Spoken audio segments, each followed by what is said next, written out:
नमस्कार, मैं हूँ डॉक्टर सुदीप हल्दर। मैं कैंसर सर्जन हूँ। कैंसर सर्जरी के इस चैनल में आपका स्वागत है। आज जिस विषय में हम चर्चा करेंगे वो है कैंसर, जो मुंह के कैंसर है उसके साथ टोबाको, ये तंबाकू का क्या रिलेशन है।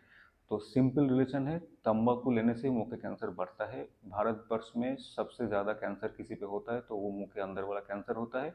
और उसमें से मेजोरिटी मोस्टली हम लोग को ये मिलता है कि वो किसी ना किसी टाइप ऑफ जो तंबाकू है वो इस्तेमाल करते हैं। तो इसमें कोई दौरा नहीं है कि ये सिगरेट लेते हैं तो इसका कम होगा, इसमें गुटखा लेते हैं तो इसमें ज़्यादा होगा।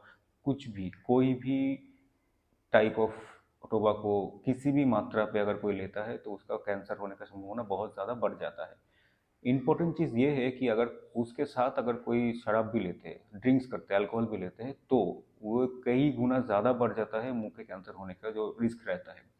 और एक इम्पॉर्टेंट चीज़ है, अगर कोई ये जो तंबाकू है छोड़ देते हैं तो 5 से 10 साल बाद सेम ही जो रिस्क फैक्टर है तो सेम हो जाता है जो कभी भी तंबाकू या फिर ये सब नहीं लेते थे। तो ये इम्पोर्टेंट है कि अगर कोई छोड़ता है, आज के दिन में कोई छोड़ देता है तो वो अगले 5-10 साल के बाद वो तो सेम रिस्क फैक्टर आ जाता है जो बाकी जो लोग तंबाकू नहीं लेते उसके हिसाब से सेम ही हो जाता है कि कैंसर का चांसेस सेम हो जाता है। तो ये एक इम्पॉर्टेंट है। तो इम्पॉर्टेंट चीज़ ये है कि जो कोई भी तंबाकू हो, एनी टाइप ऑफ टोबाको, उसमें मुंह का कैंसर होता है।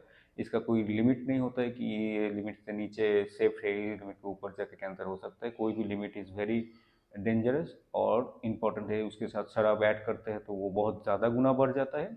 और अगर कोई छोड़ देते हैं तो उसके लिए ये लाभदायक है कि 5 से 10 साल बाद उसका चांसेस रिस्क फैक्टर सेम हो जाता है जो तंबाकू नहीं लेते हैं।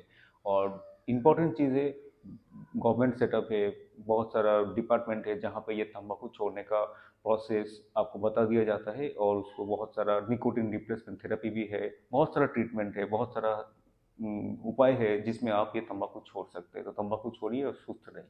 नमस्ते।